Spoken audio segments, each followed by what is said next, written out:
तो हेलो प्यारे बच्चे, कैसे हो? तो आज शुरू करते हैं क्लास 9 का चैप्टर 1.2 का।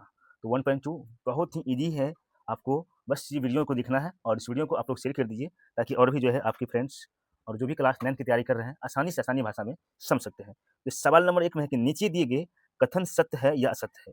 कारण के साथ अपने उत्तर देना है। सबसे पहले लिखना है कि ये सत्य है या असत्य है, उसके बाद इसका कारण क्या है वो भी लिखना है। तो सबसे पहले देखिए, टाइम को वेस्ट किए बिना हमने क्वेश्चन को लिख चुका पहले से और आपको समझाने का प्रयास करूंगा।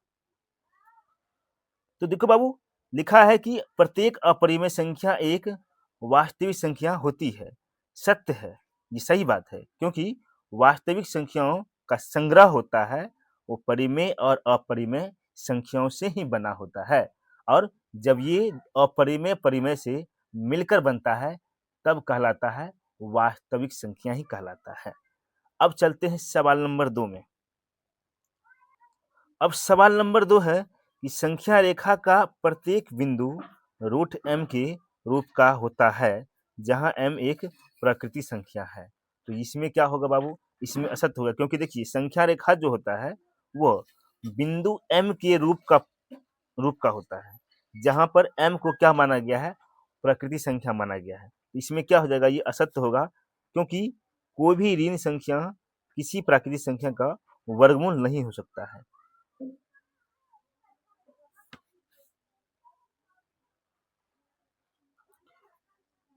तो बाबू, जो पहले से ही कर्जा में रहेगा वो भला ही वो वर्गमूल कैसे हो सकता है? तो कर्ज वाला वर्गमूल कर्ज वाला ही होगा, इसीलिए आप उसको जो है प्रकृति संख्या का वर्गमूल नहीं कह सकते हो।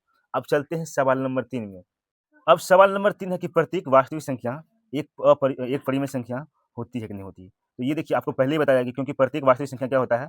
परिमेय और अपरिमेय दोनों होता है। लेकिन सवाल में क्या बोला गया है कि परिमेय संख्या होती कि नहीं होती है, क्योंकि सिर्फ परिमेय नहीं अपरिमेय भी होती है। इसमें ये इसका आंसर होगा असत्य। उदाहरण के लिए आप अगर जो है 2 वास्तविक संख्या किंतु अपरिमेय नहीं है, क्योंकि वास्तविक संख्या तो है लेकिन अपरिमेय नहीं है। 4, अगर आप 4 का रूट निकालेंगे कितना हो जाएगा? 2 आ जाएगा, यानी क्या हो गया? परिमेय हो गया। तो कुल मिलाकर यह है कि जो वास्तविक संख्या है वो परिमेय भी है अपरिमेय, अकेला वो नहीं हो सकता है, परिमेय भी हो सकता है और अपरिमेय भी हो सकता है। अब सवाल नंबर 2 का है, क्या सभी धनात्मक पूर्णांकों के वर्गमूल अपरिमेय होते हैं? यदि नहीं तो एक ऐसी संख्या के वर्गमूल का उदाहरण दीजिए जो एक क्या हो जाएगा? परिमेय हो जाएगा। सबसे पहले देखिए कोई भी धनात्मक जो पूर्णांक होगा, क्या उसका वर्गमूल कोई जरूरी नहीं है कि सब जो है उसका परिमेय ही होगा या अपरिमेय होगा। देखिए, इसमें आपको हम एक उदाहरण देते हैं, जिससे मान लीजिए 4 हो गया है। आप ये 4 क्या है? 4 क्या है? ये एक तरह से मान लीजिए धनात्मक है, और 4 का अगर वर्गमूल निकालेंगे तो कितना हो जाएगा? वर्ग बनेगा 2 बनेगा। क्या ये ऋणात्मक बना है? नहीं बना है ना। इसीलिए ये कोई जरूरी नहीं है कि आपको जो है उसका ऋणात्मक ही बनेगा। नहीं लिखना है आपको, आंसर में हल में नहीं लिखना है। उदाहरण के लिए रूट 4 बराबर 2 एक परिमेय संख्या है, ये परिमेय संख्या कहलाएगा। ये रफ के लिए मेरा है, और जो आपको लिखना है फाइनल में, आपको ये इसको लिखना है फाइनल में। सवाल नंबर 3 में है कि दिखाइए कि संख्या रेखा पर रूट 5 को किस प्रकार निरूपित किया जा सकता है। सबसे पहले क्या करना है, आप एक स्केल लीजिए और इस स्केल से एक आप रेखा पर लिख दीजिए, एक रेखा के लिए, और जहाँ जहाँ पर जो है आपको एक ये पॉइंटेड दिया हुआ है इस तरह का, उस पर आप डॉट मारिए, डॉट लगा देना है। उसके बाद जो है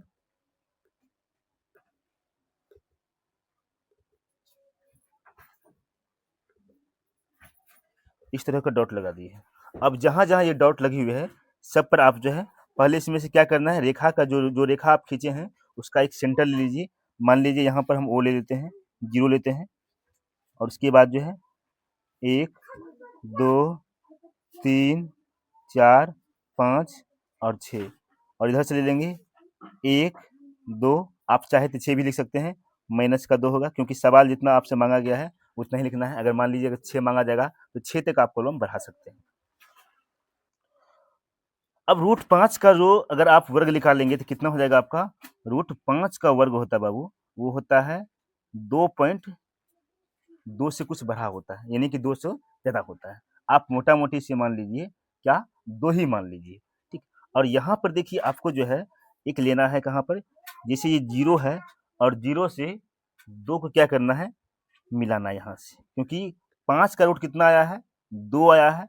तो क्या करेंगे हम यहाँ से इसको बोल्ड कर लेंगे यहाँ से, यानी कि यहाँ से ये हो गया। अब उसके बाद क्या करना है, आप चांद लीजिए और चांद की मदद से क्या कीजिए, आप इसको 20 सेंटर पर रखिए, यानी कि 90 डिग्री पर रखिए। इसको बिल्कुल मिलाइए, जहां पर ये आपका 90 डिग्री जाके मिलता है वहाँ पर आप एक डॉट लीजिए, बिल्कुल यहाँ पर डॉट ले लिए हम, डॉट ले लिए।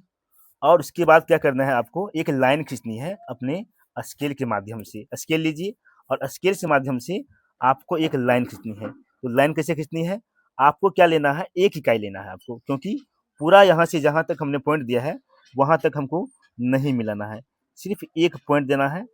और हमने एक इकाई का पॉइंट ले लिया, ठीक, ये हो गया है। उसके बाद जो है ये आपका जीरो जो है, जहाँ से जीरो सेंटर लिया है वहाँ से क्या करना है, इसे मिलाना है आपको। अब इसको क्या कीजिए, आप जीरो से मिला लीजिए। अब इसको मिला लीजिए, क्योंकि देखिए मेरे पास चाप नहीं है, अगर चाप होता तो शायद आपको और बेहतर से समझा पाते, लेकिन बिना चाप को हम आपको बता रहे हैं। क्योंकि चाप का जो काम होता है, कुछ काम होता है, यहाँ से हम एक लेंगे, सेंटर लेंगे, यहाँ पर रखेंगे, चाप रखेंगे, ठीक है। और ये होगा आपका पेंसिल, जो यहाँ से इसको घुमा करके इसको आप इसको ओवरलोड करेंगे, जिससे ये मालूम पड़ेगा कि ये जो है रूट कितना है, 5 है। चलिए, चाप नहीं है तो बिना चाप की सहायता से हम कर रहे हैं, इसको मिला रहे हैं।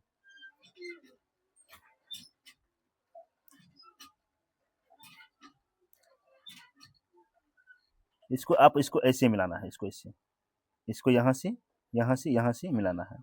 यानी कि ये क्या हो गया आपका, रूट 5 का निरूपित करता है। और रूट 5 का निरूपित करता है तो हम यहाँ पर लिख सकते हैं रूट 5 लिख सकते हैं।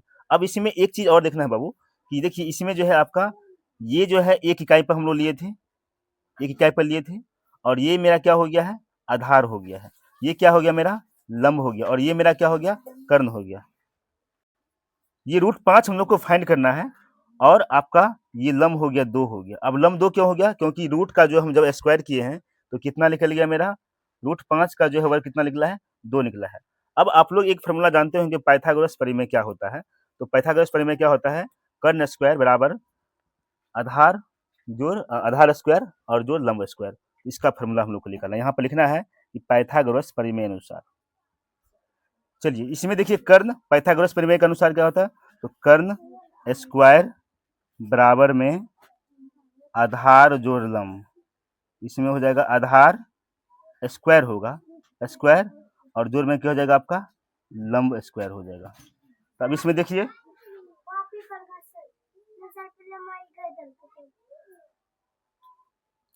अब इसको क्या करना है, कर्ण स्क्वायर बराबर आधार स्क्वायर और लंब स्क्वायर निकालना है।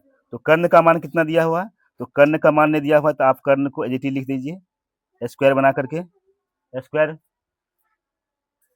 आधार कितना दिया हुआ है, तो ये आधार हो गया आपका और ये लंब हो गया। आधार कितना दिया हुआ है, 1 स्क्वायर, तो यहाँ पर लिखेंगे 1 स्क्वायर लिखेंगे, प्लस में ये कितना दिया हुआ आपका, 2 लंब स्क्वायर दिया हुआ।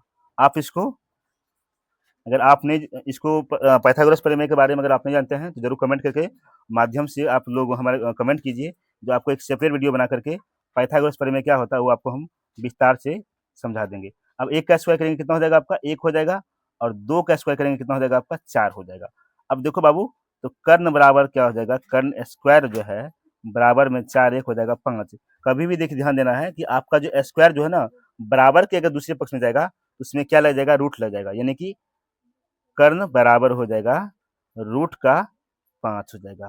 तो क्या बोला था हमसे करने के लिए, बोला था कि 5 रूट जो है ना आपको निरूपित करना है। हमने यहाँ से एक रेखा बना करके, एक डायग्राम बना करके इसको निरूपित कर दिया है, और यहाँ पर आपको दर्शा दिया है ये आपका जो है ये रूट 5 होता है।